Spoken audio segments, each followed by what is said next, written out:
ബിസിനസ്സിലെ ചില കള്ളക്കളികൾ ചെയ്യാൻ സിദ്ധാർത്ഥ് കൂടെ കൂട്ടിയ കൂലിത്തല്ലുകാരായിരുന്നു ആ ഗുണ്ടാ സംഘം. അകത്ത് കടന്ന ആ സംഘത്തിലെ ഓരോ ആളുകളെയും കണ്ട ശ്രീലക്ഷ്മിക്ക് എല്ലാം കൈവിട്ടു പോകുന്ന പോലെ തോന്നി. ഋഷിക്ക് ഈ ആവശ്യമില്ലാത്ത പണി വാങ്ങിക്കൂട്ടേണ്ട വല്ല കാര്യമുണ്ടായിരുന്നോ? ഇപ്പൊ നോക്കിയേ, കുറെ തടിമാടന്മാരുടെ അടികൊണ്ട് മരിക്കാൻ പോവാ മണ്ടൻ. അവിടെയുള്ളവർ പിറുപിറുത്തു. പക്ഷേ അവർക്കിടയിൽ നിന്ന ഋഷിയുടെ കണ്ണുകളിൽ ഒരു തുള്ളി പേടിയും ഉണ്ടായിരുന്നില്ല. ഇയാളെയാണ് നിങ്ങളോട് അടിച്ചൊതുക്കാൻ പറഞ്ഞത്, സിദ്ധാർത്ഥ് ഋഷിയെ ചൂണ്ടിക്കാട്ടി പറഞ്ഞു. പക്ഷേ അപ്പോഴും ആ ഗുണ്ടകൾ ഋഷിയെ കണ്ടതും ഒരു നിമിഷം നിന്നു. ശേഷം അവർ സിദ്ധാർത്ഥിന് നേരെ തിരിഞ്ഞു. കാര്യം മനസ്സിലാവാതെ പകച്ചു നിന്നു പോയിരുന്നു സിദ്ധാർത്ഥ്. ഏറെ വൈകാതെ തന്നെ ഋഷിനെ തല്ലാൻ വേണ്ടി സിദ്ധാർത്ഥ് വിളിച്ചു വരുത്തിയവർ സിദ്ധാർത്ഥിനെ ആക്രമിക്കാൻ തുടങ്ങി. പ്രതീക്ഷിക്കാത്ത കാഴ്ച ആയതുകൊണ്ട് തന്നെ അവിടെ എല്ലാവരും ഞെട്ടിത്തരിച്ചുപോയി. അയ്യോ, എന്റെ കുഞ്ഞ്, ആരെങ്കിലും അവരെ പിടിച്ചു മാറ്റ്! മഹാദേവി ഒരലർച്ച പോലെ പറഞ്ഞു. പക്ഷേ വന്ന ഗുണ്ടകളെ കണ്ട് അവിടെയുള്ളവർ ഭയന്ന് മാറി നിന്നതല്ലാതെ സിദ്ധാർത്ഥിനെ രക്ഷിച്ചില്ല. ഋഷിൻ പുച്ഛത്തോടെ അവിടെ നിന്നും പോയി. ഋഷി പോയ ശേഷവും തങ്ങളുടെ ദേഷ്യം അടങ്ങുന്നത് വരെയും സിദ്ധാർത്ഥിനെ ആ ഗുണ്ടകൾ മർദ്ദിച്ചു. ഒട്ടും കുറയ്ക്കണ്ട, നല്ലത് കൊടുക്കണ്ട ഇവന്, അവന്റെ ഒടുക്കത്തെ ഒരു കൊട്ടേഷൻ, ഗുണ്ടകളുടെ കൂട്ടത്തിൽ ഒരുവൻ ഉറക്കെ പറഞ്ഞു. ദാ, ഇനി ഇതുപോലെ കൊട്ടേഷൻ ഏൽപ്പിക്കുമ്പോ ആളാരാണ്, എങ്ങനെയുള്ള ആളാണ് എന്നൊക്കെ കൃത്യമായി അന്വേഷിക്ക്. എന്നിട്ട് മാത്രമേ ഞങ്ങളെയൊക്കെ വിളിച്ചു വരുത്താൻ പാടുള്ളൂ. കേട്ടടാ മണ്ട, ഇന്ന് നിന്നെ ജീവനോടെ ബാക്കി വയ്ക്കുക. പക്ഷേ അടുത്ത തവണ ഈ അവസരം നിനക്ക് കിട്ടില്ല. വരണടാ. അത്രയും പറഞ്ഞുകൊണ്ട് അതിലെ നേതാവ് തന്റെ ആളുകളെയും കൂട്ടി അവിടെ നിന്നും തിരികെ പോയി. അവർ പോയതിനു ശേഷം മഹാദേവി തന്റെ പ്രായം പോലും മറന്ന് അവനടുത്തേക്ക് ഓടി വന്നു. അയ്യോ സിദ്ധു മോനെ, എന്റെ മോനെ, മുത്തശ്ശി വല്ലാതെ വേദനിക്കുന്നു. സിദ്ധാർത്ഥ് വേദന സഹിക്കാനാവാതെ കരഞ്ഞു. അവന്റെ ഇടറിയ ശബ്ദവും വേദന നിറഞ്ഞ മുഖവും കാണെ മഹാദേവിയുടെ കണ്ണുകളും നിറഞ്ഞു. എന്തുകൊണ്ടാണ് സിദ്ധാർത്ഥ് വിളിച്ചു വരുത്തിയ ഗുണ്ടകൾ ഋഷിനെ തല്ലാത്തത്? സിദ്ധാർത്ഥിനെ ഇത്രയധികം തല്ലിച്ചതച്ചതെന്തിനാ? അവിടെ കൂടിയിരുന്നവരുടെ മനസ്സിലെല്ലാം ആ ചോദ്യങ്ങൾ ഉയർന്നു. ആർക്കും അതിനൊരു ഉത്തരം കണ്ടെത്താൻ കഴിഞ്ഞില്ല. Excuse me. ഇതുവരെ അവിടെ കേട്ടിട്ടില്ലാത്തൊരു പുരുഷ ശബ്ദം കേട്ടതും അവിടെ ഉണ്ടായിരുന്ന സർവരും പെട്ടെന്ന് നിശബ്ദരായി. എല്ലാവരുടെയും ശ്രദ്ധ വാതിലിനരികിലേക്ക് അപ്രതീക്ഷിതമായി കേട്ട ആ ശബ്ദത്തിലേക്ക് നീണ്ടു. അപ്പോഴേക്കും വാതിൽ കടന്ന് ബ്ലാക്ക് കളർ സ്യൂട്ടിൽ ലക്ഷ്മൺ അവിടേക്ക് വന്നു. അവന്റെ ഇരുവശത്തുമായി അംഗരക്ഷകരായും സഹായികളായും 4-5 പേരുണ്ടായിരുന്നു. അവനെ കണ്ടതും മഹാദേവി ശരിക്കും ഒന്ന് അത്ഭുതപ്പെട്ടുപോയി. ഇങ്ങനെ പെട്ടെന്ന് ലക്ഷ്മണനെ പോലുള്ളവർ ഞങ്ങളുടെ അടുത്തേക്ക് വന്നത് എന്തിനായിരിക്കും? ഞെട്ടലിനിടയിലും എത്ര ആലോചിച്ചിട്ടും അവന്റെ വരവിന് പിന്നിലുള്ള കാരണം മാത്രം മഹാദേവിക്ക് മനസ്സിലായില്ല. ലക്ഷ്മൺ മഹാദേവിയുടെ അരികിലേക്ക് നടക്കുമ്പോൾ അവന്റെ അംഗരക്ഷകർ ഒരല്പം അകലെയായി നിന്നു. ഹായ് മാഡം, സുഖാണോ? അല്ല, ഋഷിൻ എവിടെ? ഇവിടെ കാണുമെന്നാണല്ലോ ഞാൻ അറിഞ്ഞത്. എവിടെ പോയി? ഇവിടെ ഇല്ലേ? ലക്ഷ്മൺ ചെറുചിരിയോടെ ചോദിച്ചു. സോറി ലക്ഷ്മൺ, ഋഷിൻ ഇവിടെ ഇല്ല. അവൻ പുറത്തേക്ക് പോയി. ദേവയാനി ആശ്ചര്യം മറയ്ക്കാൻ ശ്രമിച്ചുകൊണ്ട് പറഞ്ഞു. അയ്യോ, ആണോ? ഇനിയിപ്പോ ഋഷിൻ ഇവിടെ ഇല്ലാത്ത സ്ഥിതിക്ക് ഞാൻ ആരുടെയും സമയം വെറുതെ കളയുന്നില്ല. ഞാനും ഒന്ന് ഇറങ്ങാം. ദേ, ഇത് മിസസ് മഹാദേവിയുടെ പിറന്നാളിന് എന്റെ വകയൊരു ചെറിയ സമ്മാനമാണ്. Happy birthday. ലക്ഷ്മൺ താൻ കൊണ്ടുവന്ന സമ്മാനം മഹാദേവിയുടെ കയ്യിൽ കൊടുത്തുകൊണ്ട് അവിടെ നിന്നും വന്നതിലും വേഗത്തിൽ തിരിച്ചുപോയി. അയാൾ പെട്ടെന്ന് വന്നു, ഋഷിനെ പറ്റി ചോദിച്ചു, ഒരു ഗിഫ്റ്റും കൊടുത്തു, തിരിച്ചുപോയി. പരസ്പരം പുലമ്പുന്നത് പോലെ ആരൊക്കെയോ പറഞ്ഞു. അല്പം മുമ്പ് വരെ നിശബ്ദമായ വർമ്മ കുടുംബം വീണ്ടും അവിടെ നടന്ന സംഭവങ്ങളെല്ലാം അങ്ങോട്ടും ഇങ്ങോട്ടും സംസാരിക്കാൻ തുടങ്ങി. ഇതെല്ലാം അവിടെ സംഭവിക്കുമ്പോഴും ശ്രീലക്ഷ്മി ഋഷിൻ പോയതിന്റെ വിഷമത്തിൽ തന്നെയായിരുന്നു. അതുകൊണ്ട് തന്നെ ഇവിടെ നടക്കുന്നതൊന്നും അവൾ അറിഞ്ഞില്ല. അപ്പോഴേക്കും ഒരു കുട്ടി അങ്ങോട്ടേക്ക് പെട്ടെന്ന് ഓടി വന്ന് പറഞ്ഞു, മുത്തശ്ശി, മൾട്ടിനാഷണൽ കമ്പനിയുടെ ഉടമ ഒലിവിയ മാഡം വന്നിട്ടുണ്ട്. വീണ്ടും ഒരു ഞെട്ടലോടെ എല്ലാവരും പരസ്പരം നോക്കി. അവിടെ പലരും ആ കമ്പനിയെക്കുറിച്ച് കേട്ടിട്ടുണ്ട്.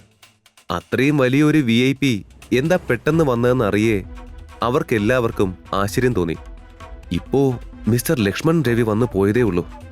അപ്പോഴേക്കും അടുത്തയാളെത്തി, അതും ഒലിവിയ മാഡത്തെ പോലൊരാൾ.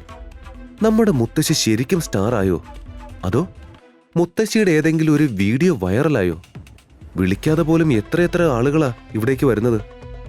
കുറച്ച് നിമിഷങ്ങൾ കൊണ്ട് അവിടെ അരങ്ങേറുന്ന സംഭവങ്ങൾ ഒന്നും അവർക്കാർക്കും വിശ്വസിക്കാനായില്ല.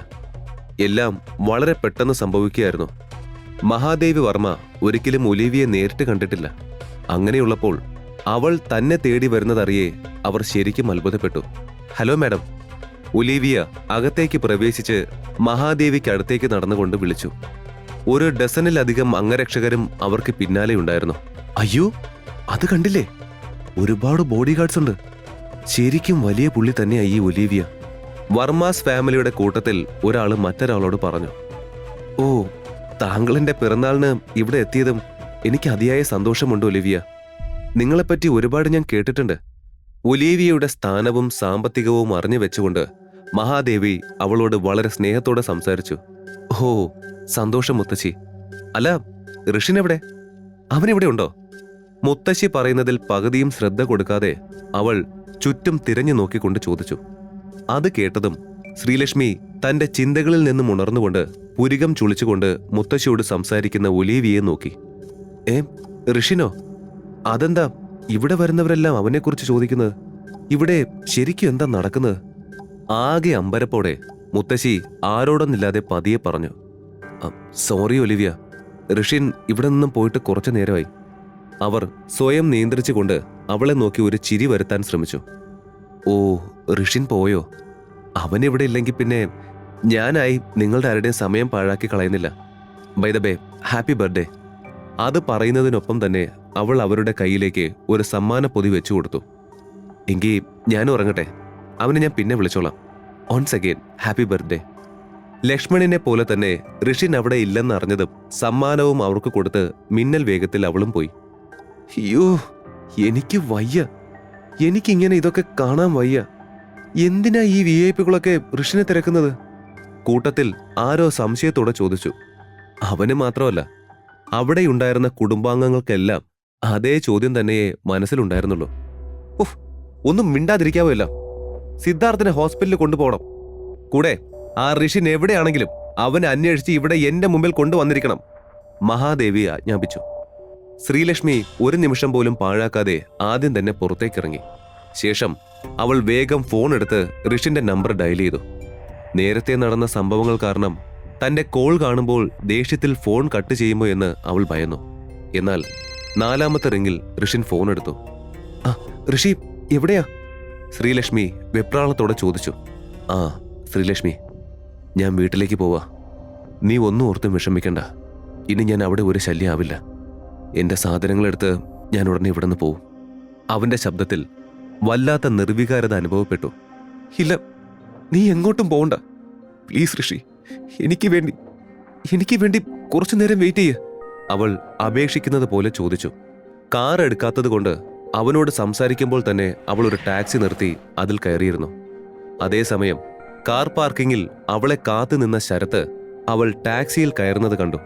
അത് കണ്ടതും അവൻ ഒന്നും മിണ്ടാതെ അവളെ പിന്തുടരാൻ തുടങ്ങി. അവന്റെ മുഖത്ത് അപ്പോൾ ഒരു ക്രൂരമായ പുഞ്ചിരിയുണ്ടായിരുന്നു. നേരെ തന്റെ വീട്ടിലേക്ക് പോയ ശ്രീലക്ഷ്മി അവിടെ കിടക്കുന്ന ശരത്തിന്റെ കാറ് കണ്ട് അക്ഷരാർത്ഥത്തിൽ ഞെട്ടിയിരുന്നു. ഇന്ന് നടന്ന എല്ലാ പ്രശ്നങ്ങൾക്കും കാരണം ഇവൻ ഒറ്റൊരുത്തനാ. പക്ഷേ അവസാനം എല്ലാവരും ഋഷിയെ കുറ്റപ്പെടുത്തി. പാവൻ ഋഷി എന്ത് വിഷമിച്ചു കാണും. എല്ലാവരും കൂടെ ആ പാവത്തിനെ എപ്പോഴും ഇങ്ങനെ. തന്റെ ചിന്തകൾ പൂർത്തിയാക്കാതെ ദേഷ്യത്തോടെ ശ്രീലക്ഷ്മി ടാക്സിയിൽ നിന്നും അവനെ തുറച്ചു നോക്കിക്കൊണ്ടിറങ്ങി. അവൾ ടാക്സി ഡ്രൈവർക്ക് പണം കൊടുത്ത് തിരിഞ്ഞതും ശരത്ത് വേഗം അവളുടെ അരികിലേക്ക് വന്ന് കയ്യിൽ പിടിച്ചു. എന്ത് പറ്റി ലക്ഷ്മി? നീ എന്താ ഇവിടെ ചെയ്യുന്നത്? നീ ഇവിടെ എന്തേലും മറന്നോ? അതോ വീട്ടിൽ ഒളിപ്പിച്ചത് വല്ലതും എടുക്കാൻ വന്നതാണോ? അവന്റെ ആ ചോദ്യം കേൾക്കേ അവൾ ആകെ അമ്പരന്നു. ശരത്തിന്റെ വിചിത്രമായ പെരുമാറ്റത്തെ അവൾ അത്ഭുതത്തോടെയും ഞെട്ടലോടെയും നോക്കിക്കണ്ടു. തന്റെ കൈകളിൽ ഒന്ന് തൊടാൻ പോലും അവൾ ഇന്ന് വരെ അവൻ അനുവദിച്ചിട്ടില്ല. പക്ഷേ ഇന്ന് അവൻ അനുവാദം പോലും ഇല്ലാതെ തന്റെ കയ്യിൽ ബലമായി പിടിച്ചു. അവന്റെ വികാരങ്ങളെ മറയ്ക്കാൻ ശ്രമിക്കുന്ന മുഖവും അവളുടെ ശരീരത്തെ ആകമാനം ഒഴിയുന്ന അവന്റെ കണ്ണുകളും അവൾക്ക് അരോചകമായി തോന്നി. ഇവനെന്താ ഇങ്ങനെ? ഋഷിയുടെ ജീവിതം മുഴുവനായി തന്നെ അറിയാം ഇനി പോക്കറ്റ് FM-ലൂടെ.